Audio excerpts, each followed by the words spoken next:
इन 3 पेपरों को उसने रद्द करके दोबारा कराने की घोषणा करी है। ये सोशियोलॉजी का हमारा नेट का पेपर है, जिसमें जॉर्ज रिट्जर का अनुवाद जो किया गया है वो जॉर्ज पुटजर किया गया है। टैलकट पार्सन्स का टैलकट पासो, जीएस घुरिये भारत के सबसे सम्मानित समाजशास्त्री माने जाते हैं। जीएस घुनतई, एआर देसाई मार्क्सवादी विचारधारा वाले बहुत बड़े समाजशास्त्री माने जाते हैं। एआर देसाई का नाम अनुवादित करके लिखा है एके देसाई। इसके अलावा किताबों के नाम गलत लिखे हुए हैं, करा रहे हैं। इनके पास करोड़ों करोड़ के बजट होते हैं ये एग्जाम कराने के लिए। ये उसमें पता नहीं कहां से क्वेश्चन बनवाते हैं, कहां से अनुवाद करवाते हैं। ये दे देते यार, मैं बता देता कि सब गलत है भाई, मैं फ्री में कर दूंगा ये काम। अगर कोई सुन रहा है इनमें से, एनटीए वाला कोई सुन रहा है, तो इस काम के मैं पैसे भी नहीं दूंगा, मेरे को दे दीजिए, मैं प्रूफ रीडिंग कर दूंगा, कोई बात नहीं सर। आप ये सब ऐसे पेपर मत कराओ यार। आते ही एनटीए आ गया। मैं यार देखो सोशियोलॉजी पढ़ाता था एक जमाने में, सोशियोलॉजी मेरा अपना खुद का मास्टर्स का सब्जेक्ट रहा है। जॉर्ज रिट्जर, आप में से बहुत लोगों ने जो सोशियोलॉजी जिनको ऑप्शनल है उनको पता होगा, मैकडोनल्डाइजेशन का उन्होंने कॉन्सेप्ट दिया था।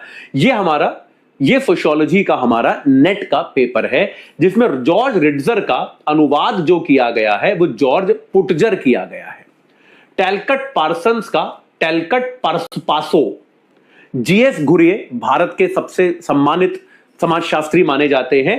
जीएस घुनतई, एआर देसाई मार्क्सवादी विचारधारा वाले बहुत बड़े समाजशास्त्री माने जाते हैं।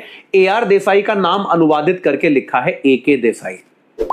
तो बेटा ये तो केवल एक जो पहला एक पन्ना दिखा हमें, इसके अलावा किताबों के नाम गलत लिखे हुए हैं, कॉन्सेप्ट्स के नाम गलत लिखे हुए हैं। और ऐसा खाली सोशियोलॉजी में नहीं हुआ, सोशियोलॉजी क्योंकि मेरा सब्जेक्ट है तो मैंने ऑब्वियसली उसमें ज्यादा इंटरेस्ट लिया, लेकिन इंग्लिश के पेपर में ऐसा हुआ, सोशियोलॉजी के पेपर में ऐसा हुआ और कॉमर्स के पेपर में ऐसा हुआ। तो जो असिस्टेंट प्रोफेसर बनाने के लिए यूजीसी नेट की परीक्षा हमारी राष्ट्रीय टेस्टिंग एजेंसी कराती है, इन 3 पेपरों को उसने रद्द करके दोबारा कराने की घोषणा करी है।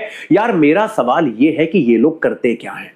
मतलब यार हम लोग टेस्ट सीरीज कराते हैं, हमें बहुत छोटी सी कोचिंग इंस्टीट्यूट है यार, हम लोग टेस्ट सीरीज कराते हैं, हम ये इंश्योर करते हैं कि हमारी टेस्ट सीरीज एरर फ्री हो जाए, हम अपनी टेस्ट सीरीज में ये इंश्योर कर लेते हैं। ये लोग ऐसे एग्जाम करा रहे हैं, इनके पास करोड़ों करोड़ के बजट होते हैं ये एग्जाम कराने के लिए। ये उसमें पता नहीं कहां से क्वेश्चंस बनवाते हैं, कहां से अनुवाद करवाते हैं, एक बार भी प्रूफ रीडिंग नहीं करवाते। ये तो पहली प्रूफ रीडिंग में दिख जाएगा कि ये सारे नाम मुझे दे देते यार, मैं ही बता देता कि ये सब गलत है भाई, ये मैं फ्री में कर दूंगा ये काम। अगर कोई सुन रहा है इनमें से, एनटीए वाला कोई सुन रहा है, तो ये इस काम के मैं पैसे भी नहीं लूंगा, आप मेरे को दे दीजिए, मैं प्रूफ रीडिंग कर दूंगा, कोई बात नहीं सर। आप ये सब ऐसे पेपर मत कराओ यार कि भी सकते हैं कल 15 अगस्त था 2 दिन पहले, है ना, तो भाई ये वाले काम हम फ्री में कर दूंगा, मेरे को दे दें, मैं एरर फ्री पेपर बना के आपको दे दूंगा। पेपर बनाने का ठेका मुझे, उसके पैसे लूंगा अगर पेपर मुझसे बनवाना है तो, क्योंकि लंबा काम होता है, लेकिन एरर फ्री पेपर बना के दूंगा, गारंटीड है। एक गलती नहीं निकाल सकते आप, एक गलती। इन लोगों के पास करोड़ों रुपए का बजट होता है और ये लोग उसके बाद इस तरीके के पेपर बनाते हैं। इनको शर्म इतनी भी नहीं आ रही। अभी इतना प्रोटेस्ट हुआ है, अभी शिक्षा मंत्री ने इस्तीफा दिया, अब तो महीना भर भी नहीं हुआ और अभी से इस तरह के पेपर हमारा एनटीए करा रहा है। सोचिए, तो जांच समिति जब आया कि इन प्रश्न पत्रों में निष्पक्ष और त्रुटि रहित परीक्षा के मानकों को पूरा न करने वाली गंभीर खामियां थी, ऑब्वियसली दिख ही रही है। तो ये काम इनसे नहीं हो पा रहा है भाई। तो इसके बाद जून के अंतिम सप्ताह में जो मूल परीक्षा हुई थी, तो बच्चों ने भाई शिकायत करी, लोगों अब खुद से तो उन्होंने ये भी नहीं किया।